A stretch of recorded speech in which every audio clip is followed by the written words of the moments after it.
Seems like over the years I've gotten into a bit of a love-hate relationship with Fluval. You know, there's a lot of stuff about Fluval that I really love and admire, because you know how much water they move, the build of a Fluval. But I tell you, I really feel like I've been nickel and dimed recently. Let me tell you what I'm talking about. Let's take a look. Tell me what you think in the comments below. Be sure to rate, share, and definitely hit that bell if you want to get notifications. All right, thank you so much for tuning in. Let's get going.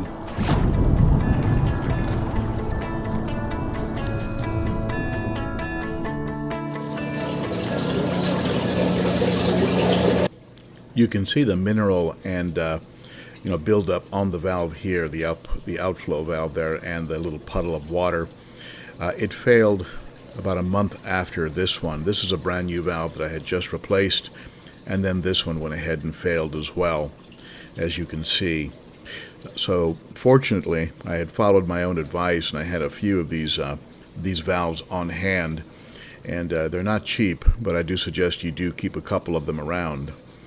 And so I was able to put one of those into action, and I was in the middle of a water change, and the water line was below the output, the output. So I was able to just go ahead and place a bucket underneath the hose to get rid of the water inside the hose. Otherwise, if you take that valve off, you're going to have water everywhere. So it's just a matter of opening it up and letting the water drain out, and then you're good to go, as you can see right here.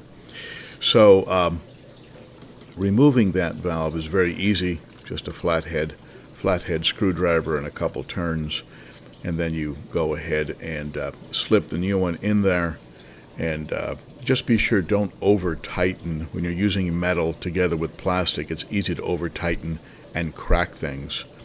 These new valves, they do come with O-rings.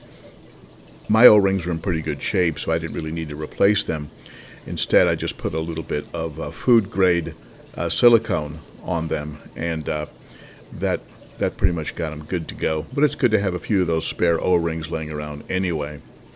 So I put the new valve on, and you can see here it's all good to go and running the way it's supposed to. Fingers crossed that nothing else fails. Hey, I'm not bashing Fluval. Fluval's a good product, but these things are starting to add up. They're getting expensive. This is the second one that I'm throwing in the trash, and if I have to give you a tip, if you need to replace one, replace both, because you probably reached the end of the life of those valves. But and keep some spares. They're not cheap, but keep some spares on hand, because from my experience, you're going to need them. Now, granted, Fluval runs a lot of water through its cans. Okay, it's putting a lot of pressure on on the components, and I do use sand, and so maybe some sand has gotten in there and worked as an abrasive. So I am kind of giving them the benefit of the doubt. But if you buy a Fluval, that's not your last expense. You're going to be buying more parts. I'm pretty sure of it. Anyway, that's it for me. Share your thoughts below in the comments. Be sure to rate, comment, all that good stuff.